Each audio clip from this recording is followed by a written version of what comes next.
Coming up on the ACSA legislative lunch break, Edgar and I will get you all of your latest news and information from the state capitol and CDE with an in-depth analysis of how it impacts your school community. Plus, we'll take you inside the state capitol. We're nearing the end of the legislative session. We've got our team of experts on the show today to tell you what you need to know about and what's ahead. The ACSA legislative lunch break starts now.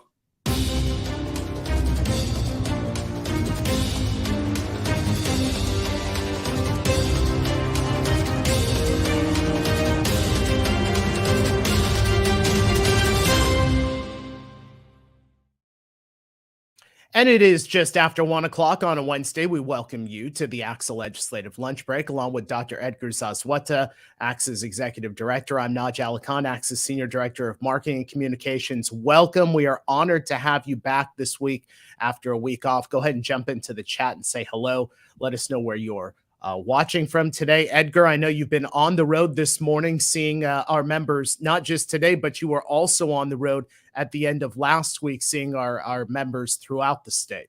Yeah, one of the fun parts of the job here. Got into get around a little bit over here in the last couple of weeks. I was with some Santa Clara superintendents last week. I literally got in my chair here from driving back from our friends in Redding. Went to a Shasta charter event, or ACSA charter. So folks, members, leaders from all around Shasta County got together for a kickoff event. I had to say, like, the energy at 7:30 in the morning, it's the beginning of the year when people are still, thriving on that beginning of the year energy. So they had a nice little event there. Had some good conversation with our folks in Shasta and made it back here in time for lunch break. So far, so good. So far, so good. And I know from Region 1, our former ACSA president, Charlie Hoffman, is from Region 1. Big college football fan, obviously, as you know, because he's on the group message discussing college football. I will be interested to see if he puts in some type of prediction for this weekend's UCLA San Diego State game, since those are our respective alma maters. So we'll monitor the chat and see if he jumps in with any of that. Mark Campbell with us this morning, superintendent in Calaveras Unified. Scott Carroll, Ken Silman with us, Terrence Dunn, Jeff Oakes as well. We've got our team of experts who will wrap up what's happening at the state capitol with the legislative session coming up in just a couple of minutes. But we want to update you on some news headlines as we get started today. And we'll take you right to our neighbors here in Placer County, which is a suburban county just outside of Sacramento. Tonight, the Rockland Unified School Board will vote on a policy, one very similar to policies approved in Chino Valley and Marietta Valley, that would force schools to inform parents within 3 days if their child shows any indication of experimenting with or changing their gender identity. This according to the Sacramento Bee. Now, the article gives specifics, and you can see those right there. Parents would need to be notified if the child requests to be identified as a gender other than the child's biological sex or gender, requests to use a name that differs from their legal name, or to use pronouns that do not align with the child's biological sex or gender. There's also language, according to the Bee, that addresses bathrooms and changing facilities. It'll be interesting to see if there's a lot of community pushback. Of note, this policy, very similar to the one adopted in Chino Valley Unified School District earlier this year. Speaking of Chino Valley, we've got news coming in this morning. Now, you'll remember Chino Valley Unified was the first district in the state to adopt a parental notification policy. A ruling this morning by the San Bernardino Superior Court that Chino Valley must hold off on enforcing the district's new policy requiring district officials to notify parents if they become aware a student is gender nonconforming or transgender. A judge granted the state of California's request for a temporary restraining order with a hearing scheduled for October 13th. That according to the Los Angeles Times. Edgar, that news on that injunction out of San Bernardino County came in about an hour, maybe 2 hours ago. So I guess technically brand new breaking news from us from this morning. Yeah. Your thoughts on what's happened today in San Bernardino County?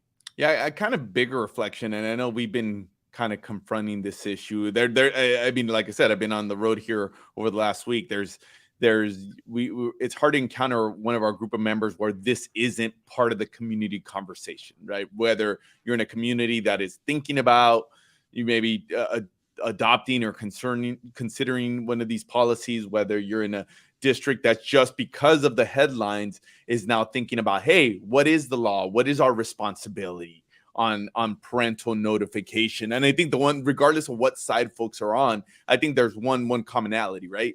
Everybody feels that parents have a role, obviously, in a student's educational journey. That I think 9 times out of 10, we always want parents to be involved in decisions. Now, the tricky legal and I think bigger question for all of us that I think is now playing itself out in the courts: what is consistent with ed code now?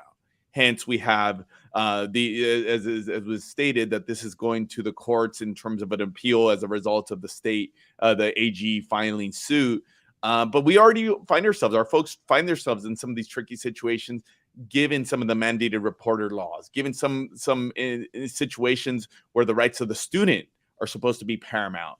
So this is an interesting one. I know the question that's coming out today is, you just noted Rockland. There's been a few other districts that have also adopted policies. How is what the court did this morning in relation to the Chino Valley case going to impact some of the other conversations that are happening across the state? I know there's definitely a lot more to come on our end. I know that's one of the pieces that we're going to try to provide some resources. We've been getting this question about what is our responsibility, what is the current law. So that's our vantage point, and something we'll definitely have more to say on as we make sense of this ever-changing issue and situation. Yeah, a lot happening in our school communities. Let me just turn the corner here on a couple of other stories, and then we'll move on to our guests. First, from our friends over at EdSource, they published an article. Our friend John Fensterwald published this article. Research has found that California's funding overhaul has worked, and creating the equity-based funding formula has raised student performance. Now, a UC Berkeley professor did this research, reviewing local control funding formula data between 2014 and 2018. The improvements, according to this article, were consistent across all grades, subjects, and performance metrics. The professor calculated that a $1,000 increase in per student funding for 3 consecutive years in the highest poverty districts produced a roughly full grade increase in math and reading achievement for students. We've got a link. We've put that into our chat. So if you want to take a look at that article, really, really interesting data. And then this one, some good news. And we're passing this along from one of our loyal viewers, and he's been a guest on our show, Jamie Green. This story in from Trinity Alps Unified School District. The Board of Trustees passed a resolution to recruit, retain, and honor all veterans that work in the district. In doing so, they have provided a yearly stipend of $1,000 that is paid out on Veterans Day. We've got a link to that story. You can see that. So great job by our colleagues in Trinity Alps and Superintendent Jamie Green. Jamie, we hope you're watching the show today. Give you that shout out. Edgar, let's go ahead and switch gears. Let's talk about our main topic today, which is what's happening in the state capitol with the end of session and what comes next for some of these bills that end up on the governor's desk. We've got 2 guests for you today: Dorothy Johnson, ACSA legislative advocate, and Barrett Snyder, partner at Capital Advisors. Dorothy and Barrett, it's great to have both of you here on the show. Let's start with the leadership change. Mike McGuire taking over. For both of you, and Dorothy, we'll have you react first. What does this mean for public education? Well, thanks, Naj. Hi, Edgar. Great to be here. I've really enjoyed working with Senator McGuire during his time in the Senate and look forward to working with him in this new role. He's likely to take the helm early next year. He's been a member on Senate Education Committee, and on a personal note, his wife is also an elementary school principal, so he definitely has some good perspective on the issues facing our schools and site leaders. He's known for having a lot of energy and a big personality. So even though he only has until 2026 before facing term limits, I think he will leave a positive mark. And Barrett, what about you? Yeah, he's often been the swing vote on the Senate Ed Committee. He's been on that committee for a long time. He's often the guy we go to at the last minute to try and move something our direction. He in our work with the small school districts and a bunch of our rural districts, when it comes to wildfires in particular, he's been the go-to lawmaker, not just for the Sonoma County, Napa County fires kind of in his area, right? He represents Marin County all the way to the border, kind of the western half of the state there.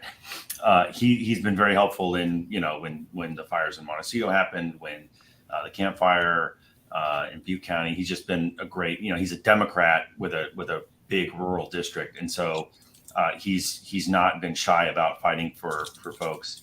He's kind of like Dorothy mentioned, he's going to be in a caretaker role largely. I mean, he's not going to be there very long. He's only got 2 years. The race for his successor has already started, and there will be jockeying for that. And it'll be interesting to see what happens with leadership, who he picks to be in his inner circle, and then what happens with committee chairs, because that's going to be big. Does Josh Newman stay as the chair of the policy committee? Does John Laird get potentially elevated to the budget chair, which would be great? Senator Laird was on the short list of folks running for that gig. Senator McGuire is a straight white male. He needs Latinos, Latinas. He needs LGBT community. He's got to get some of those factions within his caucus. He's got to make sure that they know they're going to be represented. And so, that would be great, I think, for education if John Laird were to either stay in his current position or to elevate to the budget committee. Nancy Skinner is going to term out, so that will create an opening. And then Dorothy mentioned his wife's an administrator, so that's always good. And they just had a baby, and so not too long ago. I mean, about a year old. So he's also a father. So there's that. Just a really well-regarded senator. People like him a lot. So, as I just hearing both of you speak, it reminds me, just because I came from Shasta, I was having some of this conversation. One interesting note about both leadership across the Assembly and the Senate: this might be the first time that we have two leaders who represent rural or parts of rural communities, right? Usually we're so used to having one of them be from an urban center, Los Angeles, Southern California. Maybe they pan them, but this is unique. And then also, as Barrett noted, I think we're latching on to everything we can, but like you noted, spouse for Senator McGuire is an administrator. The speaker, Robert Rebus, started his career working for one of our members, Sean Tenenbaum, then down in San Benito. So there's definitely some connections on the education front. Switching gears, Dorothy, I'll throw this question at you. One, I know there's a lot of talk, and maybe we'll take this opportunity to do a 101 of what do we mean when we talk about suspense file? What is the suspense file? But we know the suspense file. It's basically when they kill bills, right? That just happened. I know we're going to ask a few questions, kind of rapid fire here. What are you hearing? We got a number of questions about school facilities, electric school buses. Again, as talking about rural communities, this is a question we've been getting. What do we know? What did we learn based on the action the legislature took? Right. So a quick recap: suspense file is what pulls in those bills that have a high price tag. So appropriation looks at the fiscal lens, and these are those bills that have those higher than regular price tags and costs. So yeah, we have some wins. We also have some more work to do. I'm happy to go over those. So the first question about the school facility bonds. So both the Senate and Assembly version of the facility bond proposal were held on suspense, but that's just sort of a technical hold. We're in the first year of a 2-year cycle in the legislature. And essentially that just means they won't be taken up on the March 2024. They'll be held until the November general election. And that's, good news. We have one, the Assembly Bill 247 is looking at TK through 14 for $14 billion. So big price tag. And then the Senate bill, which also includes CSUs and UCs, is at a $15 billion tag going to the voters, hopefully as planned in November. Moving on to the zero emission buses, unfortunately, that bill is still moving. That's Assembly Bill 579 by Assemblymember Ting. This is the no exception. All your buses need to get upgraded to zero emission fleets. And there's no assurances that these buses can complete those longer bus routes to make sure students are getting to and from school. Also, no assurance or guarantee that there's going to be available charging stations or replacement parts when those buses break down. We also know that those buses are more expensive than diesel to begin with. and there's no funding allocated. And so Megan on our team is doing a great job and working hard to stop this one before it moves any further along. And folks, if you have any questions for Barrett and Dorothy, go ahead and put those into the chat. We'll try and get those near the end of the show. Dorothy, let me just ask you really quick before we move on. 2 bills on staffing shortages. What can you tell our viewers? Yeah, so we know shortages are persistent for teachers, for classified, for site leaders. It's not letting up. So first is some good news. Senate Bill 765 by Senator Portantino is still in action. That's the one that allows CalSTRS retirees to return to work without the 180-day sit-out and a more streamlined approval process with CalSTRS to get those folks either in the classroom or in administrative roles. It also changes the salary cap before retirees get dinged on their benefits. So right now it's about 50% of a paid position. This bill is going to up it to 70%. So that means more days of service are possible if this gets signed. In less great news, unfortunately, a big opposed bill for ACSA, AB 1699 by Senator McCarty, is still moving. In short, this bill could prevent classified vacancies by being filled by the best suited candidate because you have to give a great deal of preference to internal hires. We're really worried that this is going to have negative impacts, not just on students, but other existing staff, as again, those vacancies persist and it's harder to get people on board. We have a coalition of nearly 100 statewide associations, school districts, and community college districts, all putting in a good fight to stop this bill. Hey, Dorothy, just a quick follow-up on one of the first issue, and first on that second issue. I know that's a big fight, huge coalition.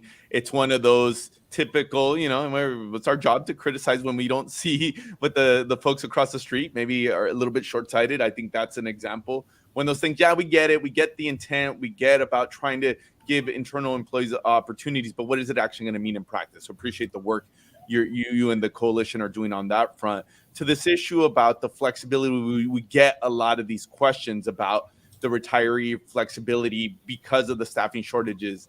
One thing I just want to underscore, I know that there was some earlier in this process, there was some question about whether it would relate to administrators, whether it just be to teachers. I know you noted on that, but just maybe an opportunity for us to remind folks. I know this was a fight in itself. Where did we land there again?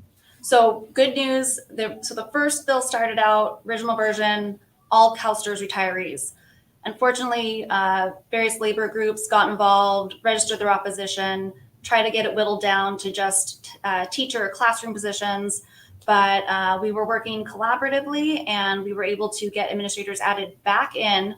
There's a few other sort of administrative gives that the unions want us to make sure we're notifying them when we're bringing back a retiree, but they don't, they can't restrict it. And the great news is, again, it's any CalSTRS retiree can come back and help out with those staffing shortages and make sure we either have, our teachers in there, our classifieds filled, or anything. Oh, I'm sorry, not classified, but our administrators filled.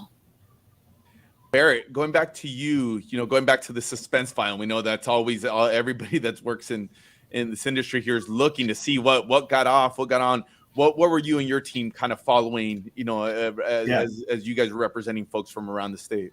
Yeah, I mean, 1699, Dorothy talked about top of the list, and just a shout out to ACSA, and you guys are doing a great job on leading that fight, I would say. So thank you for that work. 1699 is a big one. Another one, 1078. This is a bill that will essentially give county superintendents the sort of responsibility to police instructional material standards, and we're a little concerned about that. You think about all the fights where different folks perceiving the instructional materials slighting one group or another. You've got Jewish groups that have been trying to push back against perceived anti-Semitic materials. You've got the Armenian community pushing against certain perspectives. You've got you pick a group, there are a bunch of them.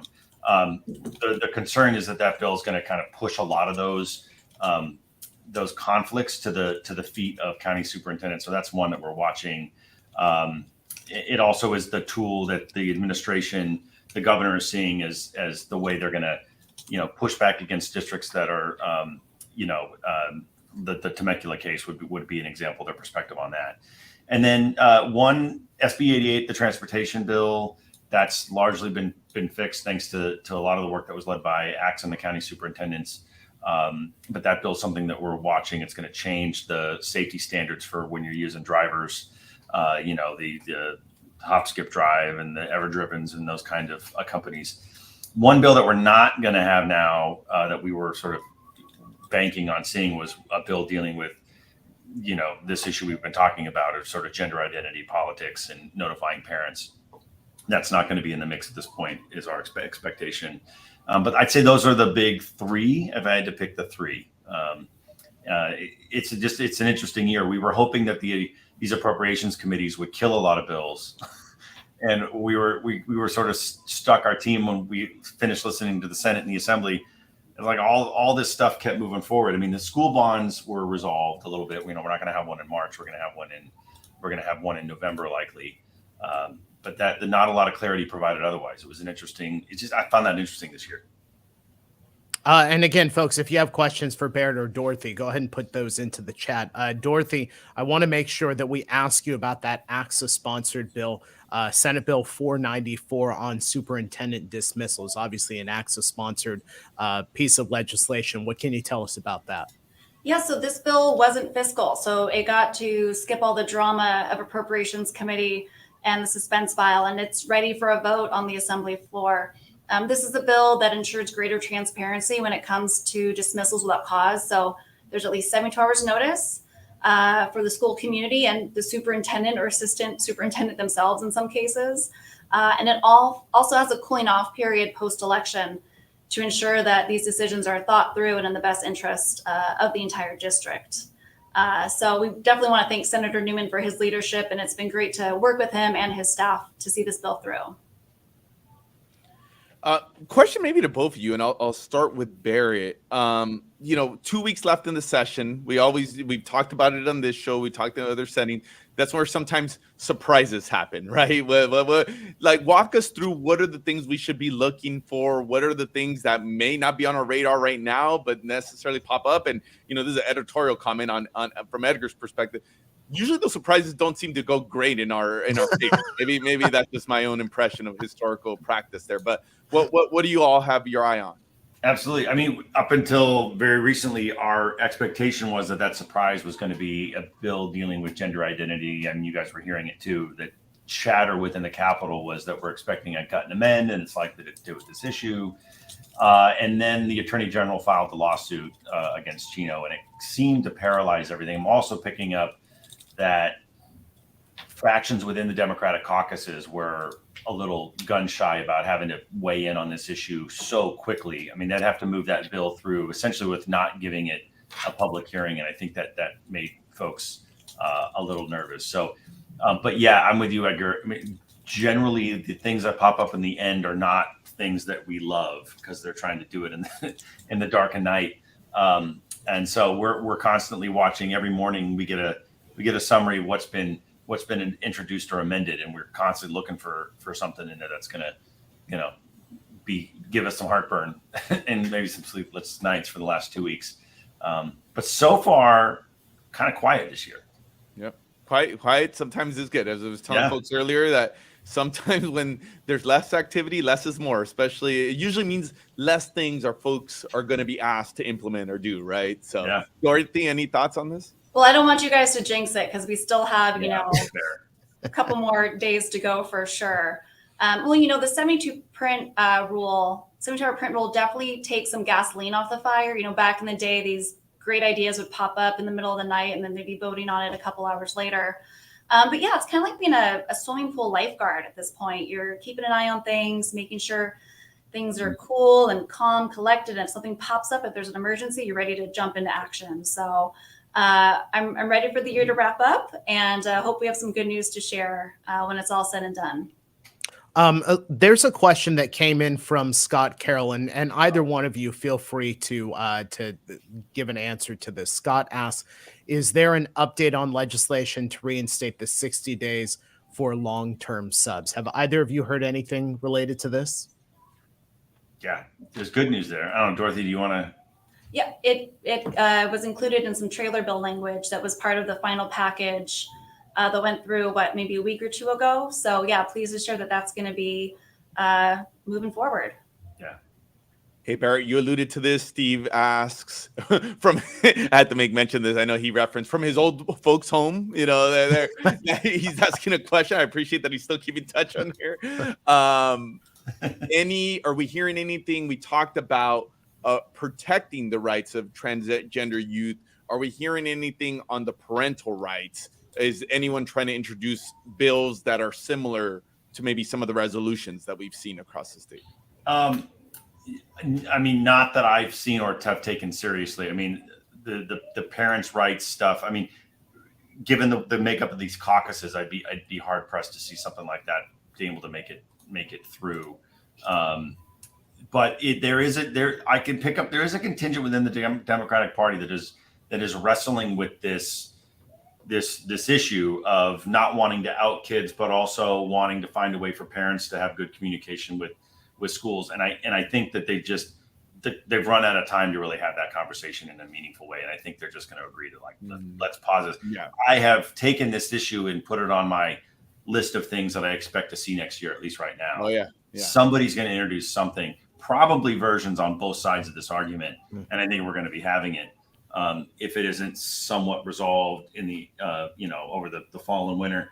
But this court case is going to dictate a lot of that. The legislature has a well-known sort of aversion to weighing into things that are actively being litigated, and maybe that will just kind of paralyze all of this. That's my hope, at least. Let folks cool off a little bit. Yeah, and to Steve's question, even if there was a bill on that front, I have to imagine, given the makeup of the legislature, it would be more of a statement bill, right? It's not something that's going to become law. It's more to drum up attention and Absolutely. and some add fuel to the fire, frankly, and some of the things that we're dealing with.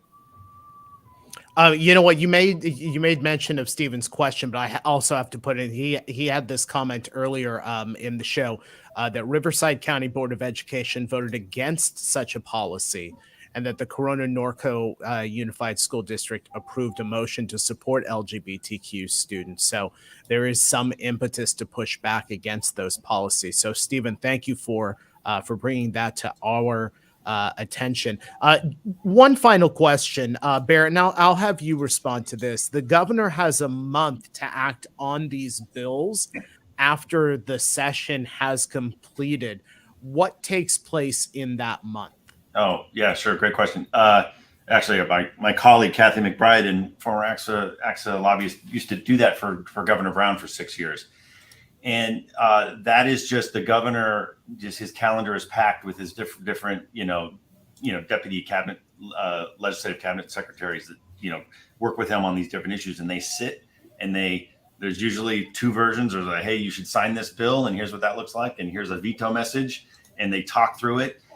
This governor's known for having a lot more advisors than previous governors. Linda Darling-Hammond is someone who weighs in heavily with this governor. Her opinion on things will matter significantly. The state board staff review legislation and weigh in. Department of Finance is going to have perspectives on these things, particularly if the bills cost money. So they're going to weigh in. And then ultimately, his chief education legislative person, who's Nicole Munoz Murillo, been around a long time in education. She'll sit with him, and that's where that final decision will be made about whether they're going to sign or veto bills. They tend to go in chunks. Usually, like healthcare bills go in a big batch, and then education bills go in a big batch.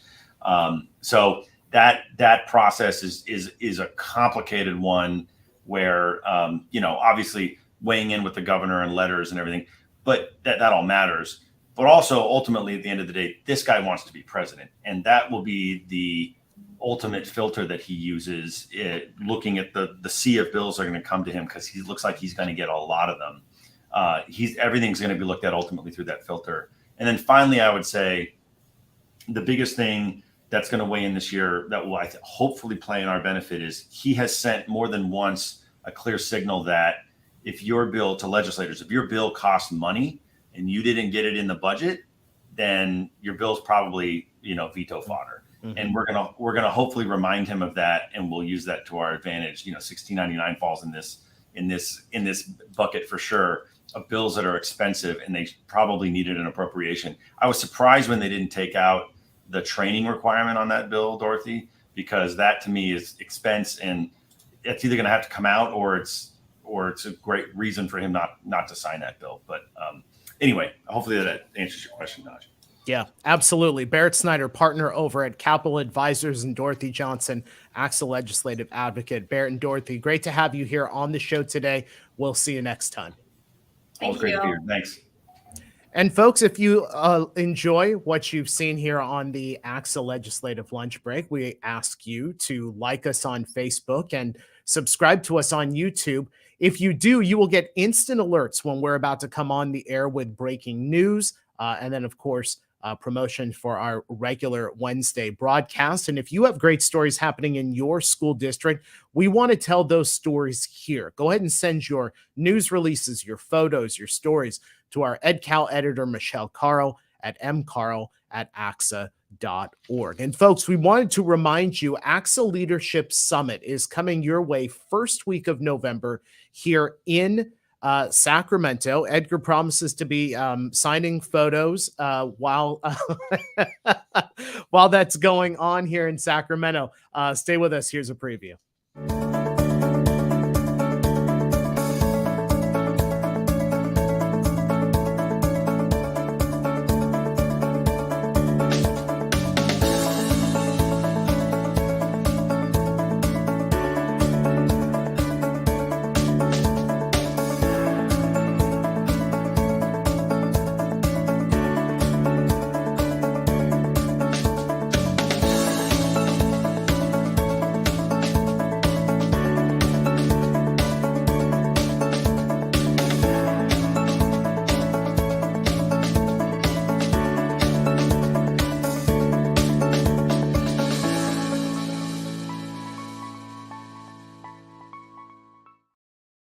And that is ACSA Leadership Summit, November 2nd through 4th here in Sacramento. For information and registration, go to axa.org/professional-learning. You can learn about Leadership Summit and all of our conferences. Edgar, before we go, I mean, clearly Charlie isn't on the chat today, maybe not watching, so he couldn't give us a prediction. But Deanna reminded me, of course, it is college football season. So here you go.